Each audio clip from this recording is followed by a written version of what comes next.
കൊച്ചി ധനുഷ്കോടി ദേശീയപാതയിൽ ഇതാ കാട്ടാനക്കൂട്ടം ഇറങ്ങിയിരിക്കുന്നു. നേര്യമംഗലം റാണിക്കല്ലിന് സമീപമാണ് റോഡിൽ കാട്ടാനക്കൂട്ടം ഇറങ്ങിയത്. ഇതുവഴി വന്ന വാഹനത്തിന് നേരെ കാട്ടാന പാഞ്ഞെടുത്തു. മുഹമ്മദ് ആഷിഖ് വിവരങ്ങൾ നൽകും. ആഷിഖ, ഏറെ നേരം ഈ കാട്ടാനക്കൂട്ടം ആ ദേശീയപാതയിൽ തന്നെ തുടർന്നോ?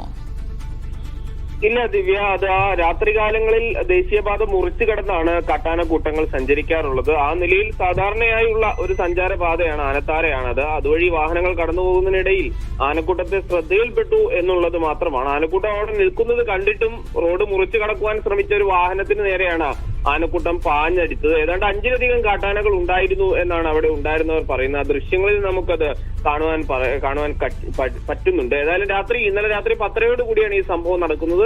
മറ്റ് അപകടങ്ങളൊന്നുമില്ല.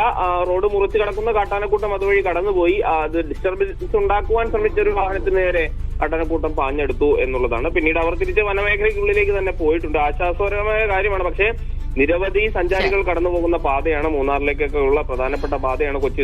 അതാണ് എനിക്ക് തോന്നുന്നു, സഞ്ചാരികൾ കൂടി ഒരല്പം ജാഗ്രതയോടെ ഇരിക്കണം.